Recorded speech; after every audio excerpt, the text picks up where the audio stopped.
Hello and welcome guys to the very first video of a brand new game which has just been released worldwide, Atlantic Fleet, created by Killerfish Games. They do have a title under their belt already called Pacific Fleet, and that seemed to have been a very successful game.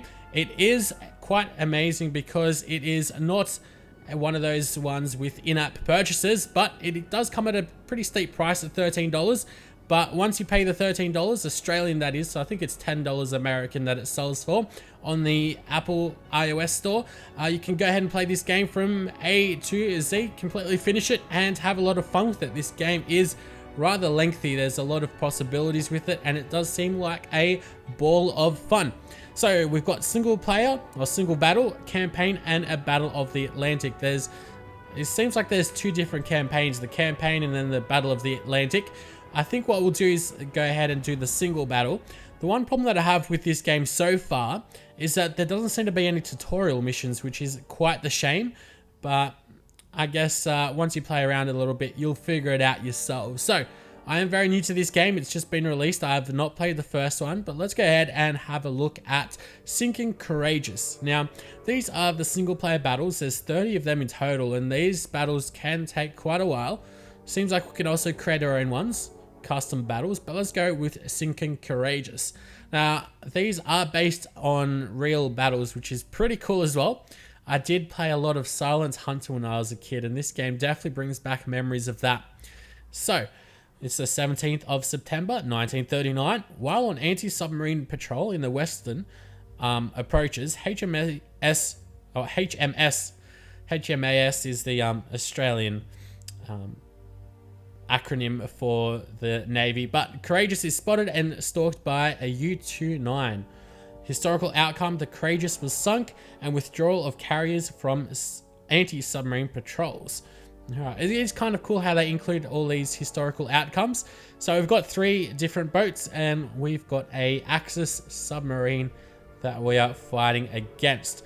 We are playing as the Royal Navy, of course. Alright, so it is turn-based, this game. I've not played the previous game either, so I'm very, very new to all of this. The game does look pretty stunning. You can zoom right in, have a look at the textures and models. So this is the Courageous. It's a Courageous class aircraft carrier. You can have a close look at all the detail of it. You can have a look at the landing platform and the decks below. Very nicely textured. It does look like we are moving, but we are staying still. It is our turn to move, so each boat has 2 turns, 1 turn to move and 1 turn to engage and fire either torpedoes or your guns, or you can actually use aircraft in this game. It is very cool indeed. So, what are we supposed to be doing? Have we spotted an enemy? No, we have not on our map. Okay, so let's get back and just do our first move. So all we're doing is just moving forward. We can choose our speed as well. That was 1 turn. We can choose whether we want to fly a plane, a fighter plane, or what else can we do? There's actually obviously, well not obviously, but the carrier can only launch planes. You know what we'll do? We'll just launch a plane just because I want to. Oh, here we go. Well, that didn't seem to have worked. I guess I must have pressed the wrong button, but anyway, there's still a bit of learning for me to do in this game, but we've got sonar contact bearing 743 periscope depth. So let's have a look at where that is on the map. Okay, it's on the right hand side of the Impulsive. Now I'm playing this on a tiny iPhone 5S, so not the most optimal way to view and play the game. So it's on our right hand side, somewhere out over there. What we can do is oh, I think we've spotted it right there. Okay, you can usually spot where it is by a sprite in the game. There we go. Oh. There's also, if you guys can just barely make out like a green little I guess circle. It's very, very tiny, but that's where we've got the sonar picking up. We can see only just the little periscope. So what we'll do is get out of this periscope view, or this binocular view, and we will actually just stop and move. Okay. Now what we did is Didn't want to move very much at all.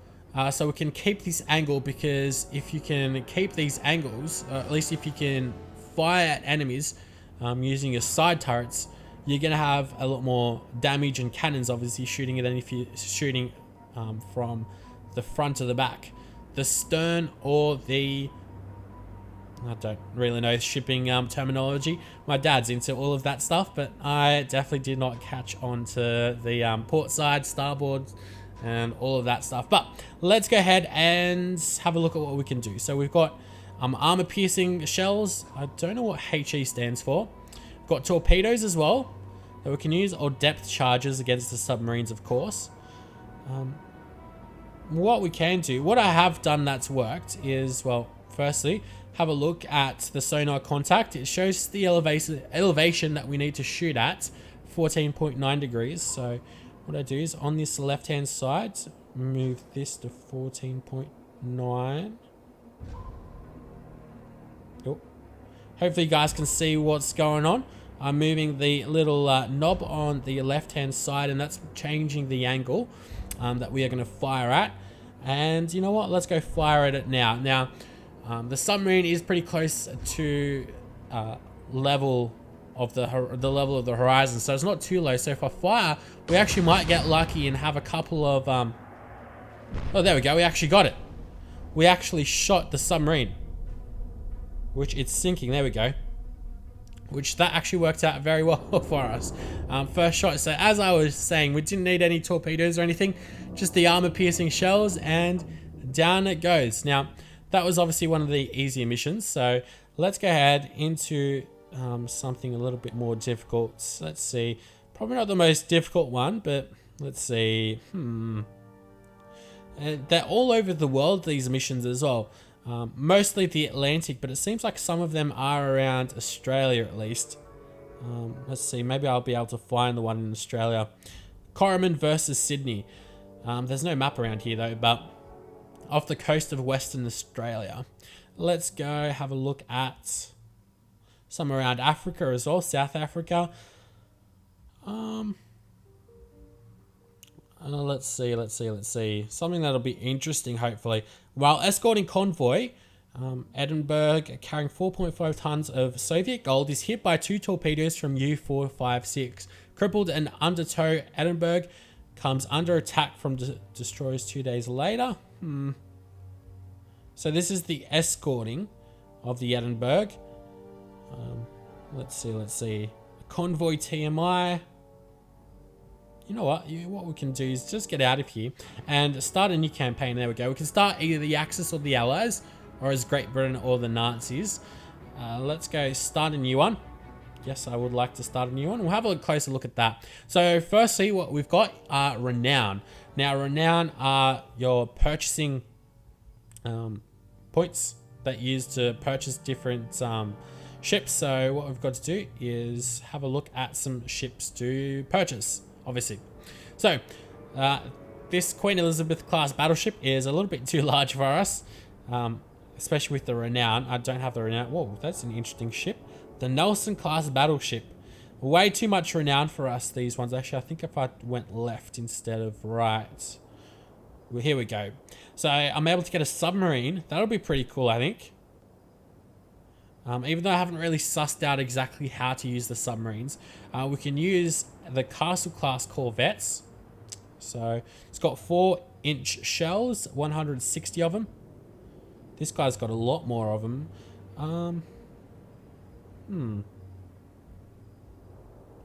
Let's see, maybe we'll be able to use something. Here we go. This ship, unfortunately, it costs 5,000 renown, so it's quite a bit much. Here we go. I'll get this guy, the OP class destroyer. Purchase that, yes, for 4,000 renown. We need 3 ships for this mission as well. So next up, I'll get 2 of these. The Flower class corvette. Thank you. And get one more with, let's see, the Temptress action class corvette. You can choose like different names for the ships as well, but that makes no difference in the statistics. It's just one class is all the same. So let's get the Temptress and purchase that for another 1,000 renown.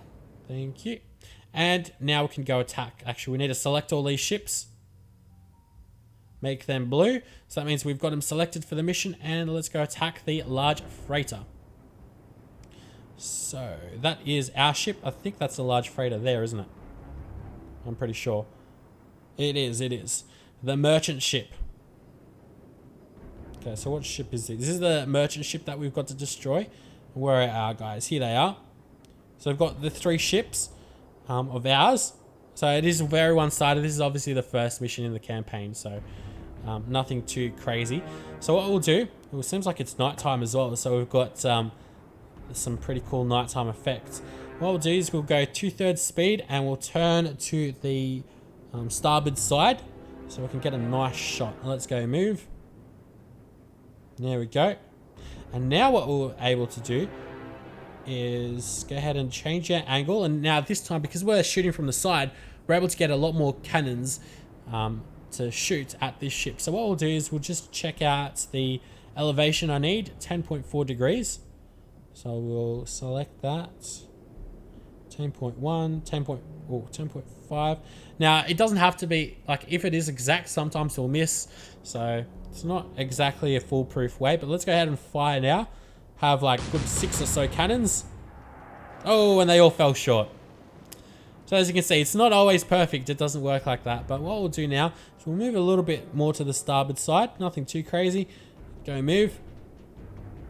And go, and we'll do the same with our ships. Now, I guess it does get repetitive, this game, but it is very addictive. Let's just check out the distance that we need, or elevation that we need over here. 10.4 for this ship. Now, it can make the difficulty much harder as well, because it might seem like it is very repetitive. Oh, that was very close. Don't think we got any damage there. And now this guy, we'll just go with full speed and go just straight ahead. And then we can go ahead and... oh, what is a star shell? Let's have a look at what that does. A star shell. Very interesting. Okay, let's also check out the distance that we'll need here. 19.9. Because it is further, we need to shoot up higher. Hopefully that makes sense to everyone. It should be pretty clear. Let's just get it 19.9. Oh, you know what? Let's get it at 20 and see 20 degrees. And let's shoot. And let's see what this will do. Oh! At 20. I don't know what the hell that was supposed to do, but that was the enemy's turn. It's like a flare or something. Yeah, it was a flare, wasn't it? Oh, that's pretty cool. Wow, and look at that. It's staying up in the air for us, lighting the ship up. It's very cool. It is turn-based, so it's not real-time strategy or anything. But it is turn-based, this game, which is pretty nifty as well. Now I want to go and stop. Go move. Now the ships do move even when I put them on stop, but I don't think they move anywhere near as much, which I think is good. Okay, so this guy's at 11 degrees.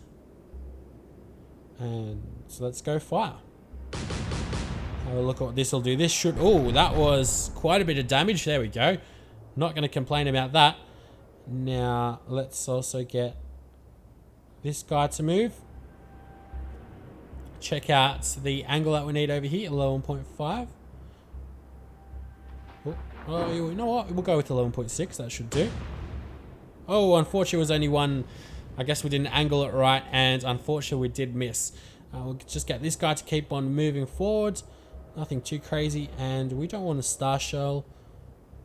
We want to go with the armor-piercing shells. Angle that up like that, and let's check out the elevation, 26.1. Seems like he's getting further away from us. Guess he would be, wouldn't he? Oh. Alright, it is a little bit finicky, this game, but once you get the hang of it, you are good. Oh, and this is over as well. Now, it's not a foolproof method, I must say, using the degrees that the game tells you to use. Let's go a little bit now on the port side and go full speed. Okay. Now I need to angle that up. Check out the angle that we actually need to use, 10.6. Seems like we did get a little bit closer there. Oh. Gotta make sure we get exactly 10.6. There we go. And let's go fire. There we go. Got 4 more cannon shots. Got a couple of hits on him. He seems to be lopsided. You know what? If I click on the actual ship, we can have a look at it. It definitely does seem to be lopsided now, which is great for us. It doesn't show us... Here we go. The pumps and propulsion seem to be damaged. That's pretty cool. You can see the damage. See the overall tonnage of it. You can have a look at it burning up as well. Doesn't seem like there's anyone on the ship. But that is so cool. Very reminiscent of Silent Hunter, to those of you guys that have played the game. That was a lot of fun, that game. Anyways, let's go with the Abelia, which we will go ahead and go a little bit on the port side and go move.